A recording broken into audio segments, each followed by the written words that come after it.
A short time ago, the U.S. military carried out massive precision strikes on the 3 key nuclear facilities in the Iranian regime, Fordow, Natanz, and Esfahan. The strikes were a spectacular military success. The Middle East just exploded. In June 2025, the United States launched Operation Midnight Hammer, unleashing bunker buster bombs on Iran's nuclear facilities. Iran retaliated with a barrage of missiles, pushing two long-standing adversaries to the brink of total war. This isn't just a headline. It's the latest, most dangerous chapter in a conflict decades in the making. What does this mean for the world? They are 3 nations, 3 ideologies, and a single terrifying question mark hanging over the future: Iran, Israel, and America. Their conflict isn't just regional. It's a global pulse point that could determine the next chapter of human history. The relationship between the United States and Iran is one of the world's most complicated and controversial. The United States is the world's most prominent superpower and have come close to the brink of total war on more than one occasion. At the beginning of 2020, war between the two sides seemed almost inevitable. The United States assassinated an Iranian major general in a drone strike, and Iran retaliated by initiating artillery strikes against America. At the beginning of the 20th century, oil was first enormous profits that would come from extracting the vast amounts of oil. They created the jointly owned Anglo-Iranian Oil Company, but it was not formed very fairly. Iran, where this oil was actually located, was entitled to receive only 16% of the company's profits. Controlled all of Iran's oil and became the largest company in the entire British Empire. But this incredibly valuable asset was under threat. Discontent was growing in Iran over the company's unfair terms. At the same time, in 1941, Nazi Iran was geographically located on the southern flank of the Soviet Union. Oil were once again called into question. By the early 1950s, Britain was still taking home the vast majority of the profits from Iran's oil. While the Iranian oil workers and their families lived in dire conditions, the British were simultaneously hiding all of the company's financial records. Britain immediately retaliated by imposing an embargo on all Iranian oil. And 2 years later, in 1953, Britain's MI6 and America's CIA organized a military coup to overthrow Mossadegh's government within the... And as the Cold War evolved from the ashes of World War II, Iran's strategic location on the southern flank of the Soviet Union, its vast strategic oil reserves, and its autocratic leader who owed his position and allegiance to the West. All of this made Iran a natural and valuable ally of anti-American and anti-Israel. And mass executions and purges of political dissidents and members of the former regime were carried out almost immediately. The Islamic Revolution in Iran came as an enormous shock to the United States and the rest of the world. Almost overnight, Iran had transformed from America's most important Middle Eastern ally to its largest Middle Eastern enemy. After the Shah was deposed, the United States welcomed him to their country for cancer treatment. Iran demanded that he be returned to the country to face justice for crimes he committed against the Iranian people during his rule. The United States rejected all of Iran's demands, knowing that his return would ensure a death sentence. But this did not ease the revolutionary paranoia in Iran much, as the Shah was actively inside America. And since Western powers had twice before launched coups to install him against the will of the Iranian people, there was widespread paranoia that America and the CIA might attempt yet another third coup from inside their embassy in Tehran. And so, in November of 1979, thousands of Iranian revolutionaries and students stormed the American embassy and took 52 American diplomats and civilians hostage. America eventually sent the Shah to Egypt, as the Carter administration worked for months to free the hostages. But when diplomacy got nowhere, Carter authorized the United States Army Rangers to launch a rescue mission in April of 1980. But the mission turned into a disaster. During the mission, dubbed Operation Eagle Claw, a helicopter crashed into a transport plane before any contact with the Iranians had even been made, and 8 American servicemen were killed. Carter ordered the mission aborted, and the hostages remained in Iranian control.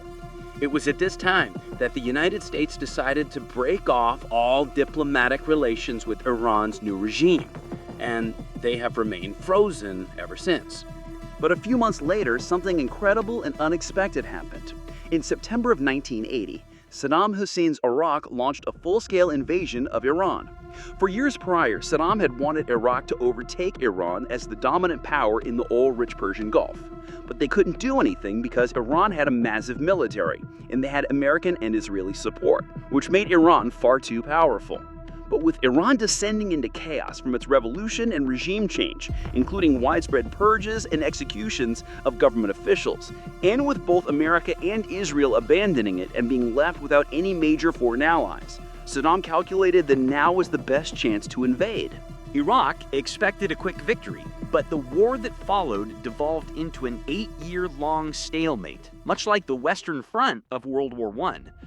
Following the massive Iraqi invasion, Iran was forced to rethink the American hostage situation, and after 444 days of holding them hostage, they agreed to release the 52 hostages into U.S. custody. America consequently imposed harsh economic sanctions on Iran, and then began to heavily supply Saddam and Iraq with their war effort, which they hoped would destabilize Iran even further. The Iran-Iraq War eventually became one of the largest and bloodiest wars of the second half of the 20th century, with roughly 400,000 Iranians losing their lives on the front lines. This was partially due to the widespread deployment of chemical weapons and landmines by Iraq, which the United States was largely supporting and supplying with conventional arms. During the war, the United States claimed that Hezbollah, a Shia Islamist militia organization operating from Lebanon and a client of Iran, launched anti-American terrorist attacks in the region. In 1983, they launched a bombing of the U.S. Embassy in Beirut, killing 17 Americans, and in the same year, they launched another massive truck bomb attack on a military compound barracks in Lebanon, killing another 241 Americans and 58 French servicemen. These incidents and others led the United States to place Iran on their State Sponsors of Terrorism list in 1984. By April of 1988, the Iran-Iraq War was still raging, and Iran had laid mines over a large portion of the Persian Gulf to confront the Iraqi Navy. An American frigate that was coincidentally passing through there was badly damaged by a mine and nearly sank, though no lives were lost. Nevertheless, America decided to launch a retaliatory attack against Iranian targets and launched Operation Praying Mantis. This was the largest U.S. Navy battle operation seen since World War II, and it involved 2 American surface groups launching coordinated attacks that blew up 2 Iranian offshore oil platforms and sank 6 of their warships. The attack destroyed or heavily damaged roughly half of Iran's entire navy and killed 56 Iranians, while only 2 Americans were killed. Just 3 months later, in July of 1988, an American cruiser entered Iranian territorial waters and was fired upon by warning shots from Iranian speedboats. At the same time, Iran Air Flight 655 was flying its normal flight route from Tehran to Dubai and was at this moment flying over Iranian territorial waters over the Strait of Hormuz. The American cruiser misidentified this commercial aircraft as an Iranian fighter jet, And assuming that they might be under attack, they launched a missile that targeted and completely destroyed the entire plane. There were 290 people on that flight, and 24 of them were Iranian. None of them survived the missile attack, and it was the deadliest downing of an aircraft in history, until the horrific downing of Malaysia Airlines Flight 17 by Russian-backed rebels over Ukraine almost a quarter century later. These deadly incidents between both sides drastically escalated the tensions between America and Iran, and both sides felt that the other had done them tremendous wrong. In 1995, the Clinton administration imposed a complete embargo on all transactions with Iran with any American-based company, which effectively shut down all trade between both countries. In 1996, the Iranian client Hezbollah launched another terrorist bomb attack against a U.S. target in Saudi Arabia. This time, 19 American Air Force personnel were killed and roughly 500 were injured. And then 5 years later, the 9/11 attacks occurred. Just 4 months after 9/11, US President Bush gave his Axis of Evil speech, where he lumped Iran, Saddam's Iraq, and North Korea together as an axis of evil conspiring against America. Just over 1 year after that speech, the United States invaded Iraq under the pretext that Saddam possessed weapons of mass destruction and completely toppled his regime within roughly a month. No weapons of mass destruction were ever uncovered, and both Iran and North Korea were given a clear message: either build nuclear weapons or you will be next. North Korea successfully tested a nuclear bomb just 3 years after the American invasion of Iraq, while Iran too quickly pursued their own nuclear weapons research. However, the United States made it clear that a nuclear-armed Iran would never be tolerated, and a combination of sanctions and diplomacy was used for years to stop Iran. By 2015, the Obama administration successfully negotiated the Joint Comprehensive Plan of Action, commonly known as the Iran nuclear deal. The terms of the deal are complicated, but the gist of it is that the United States agreed to end the sweeping sanctions previously imposed on Iran, while Iran agreed to abandon nuclear research and allow foreign inspectors to regularly investigate the facilities. Iran and America's relationship seemed to be getting somewhat closer, but then the situation took another turn. In 2016, Donald Trump was elected the new president of the United States on a platform that included a promise to completely withdraw the United States from the Iran nuclear deal and reimpose strict economic sanctions. In 2018, Trump followed through on these campaign promises, and Iran retaliated by threatening to continue their nuclear program if the situation got worse, and even to close the Strait of Hormuz to international shipping, which would completely collapse the global oil economy. Tensions between both countries once again became high, and the situation got even worse the following year. In May and June of 2019, several commercial ships traveling through the Persian Gulf were damaged in 2 separate violent incidents. The West blamed Iran, and Iran denied all involvement. In June, Iran shot down an American drone that was flying over the Strait of Hormuz, and tensions escalated further. And then in July, an Iranian oil tanker was seized by the United Kingdom as it was passing through the Strait of Gibraltar on the grounds that it was shipping oil directly to Bashar al-Assad's regime in Syria in direct violation of EU sanctions. Iran retaliated by seizing a British oil tanker and taking its crew hostage as it was passing through the Persian Gulf. Both sides eventually released each other's ships and crews, but it was clear that tensions had reached a boiling point. And then they dramatically increased toward the end of the year. On December 27, 2019, an American civilian contractor was killed, and 4 more servicemen were wounded in a rocket artillery attack by attackers on America's K-1 military base in Iraq. America blamed Hezbollah and other Iran-backed Shia Islamic militias for the attack, though Hezbollah and Iran both denied all responsibility. At this time, roughly 5,000 U.S. troops were deployed to Iraq, assisting in the ongoing war against ISIL. And 2 days later, on December 29th, they decided to launch retaliatory airstrikes on Hezbollah's weapon depots and command centers across Iraq and Syria. These American airstrikes killed 25 Hezbollah-affiliated militia members and wounded roughly 60 more. The situation escalated further. A few days later, on December 31st, Iran-backed militia members stormed the U.S. Embassy in Baghdad. The embassy was heavily vandalized, but no one was killed on either side, and the United States once again blamed Iran for the provocation. And then came January 3rd, 2020, when already high tensions reached a level that had never been seen before. Qasem Soleimani, an Iranian major general who is considered to be the second most powerful person in the Iranian regime, had just arrived in Baghdad on a flight. He was scheduled to meet with the Prime Minister of Iraq later in the day, but as he was leaving the Baghdad airport in a convoy of vehicles, multiple missiles were launched from a nearby US drone that completely destroyed them. This missile strike was personally authorized and ordered by President Donald Trump himself, and it resulted in the deaths of Soleimani and 9 others. This incident profoundly transformed the crisis between Iran and the United States. It was the first time that America had killed a major military leader of a major foreign country since the 1943 assassination plot of Isoroku Yamamoto of the Japanese Imperial Navy, who was the mastermind behind the attack on Pearl Harbor. 2 days later, Iran announced that they would no longer abide by any of the terms of the 2015 nuclear deal and demanded that Iraq remove all American presence from their country. And then on January 8th, 5 days after Soleimani's death, Iran launched their own retaliatory attack against America, codenamed Operation Martyr Soleimani.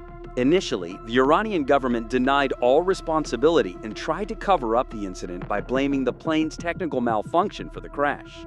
But suspicions grew when they wouldn't allow any investigators to enter the crash site, and the government eventually admitted to mistakenly shooting down the plane a few days later on January 11th. That attempted cover-up sparked widespread protests in Iran and against the regime, and the United States was only narrowly avoided from the brink of war. Hundreds of innocent people had died as a result of the conflict between Iran and the United States in 2020. But certainly, the situation could have been far, far worse. If the conflict had escalated in countless other ways, a full-fledged war could have begun that would have led to the deaths of so many more. Iran launched multiple ballistic missile attacks against 2 U.S. military bases within Iraq, and the entire world held its breath. This was the closest that America and Iran had come to full-fledged war, and the crisis easily could have escalated into that. America had already quickly deployed thousands more troops from the eastern coast of the United States to the Persian Gulf in the days between Soleimani's death and this Iranian artillery attack. But thankfully, no one was killed. And they fired 2 surface-to-air missiles at it. It turned out that the target was not actually cruise missiles, but irregularly scheduled commercial flights that had departed from the Tehran International Airport just minutes before. The aircraft in question was Ukraine International Airlines Flight 752, en route from Tehran to Kiev and flying over Iranian territorial waters over the Strait of Hormuz at this moment. The Iranian missiles completely destroyed the plane and killed everyone on board, including 82 Iranian and 63 Canadian nationals. The current dynamic is characterized by a precarious balance, with the potential for escalation constantly present. Iran's revolutionary ideology, its support for regional proxies, and its nuclear ambitions are significant drivers of conflict. Israel's determination to defend itself and its perceived need to counter Iranian influence, combined with America's unwavering support for Israel and its own strategic interests in the region, create a complex and often dangerous triangle. While large-scale conflict has been narrowly avoided at times, the underlying issues remain unresolved, suggesting that the region will continue to be a hotbed of tension as these 3 nations navigate their deeply entrenched differences. The events of early 2020 serve as a stark reminder of how close the situation can come to full-fledged war, with severe consequences for the global community.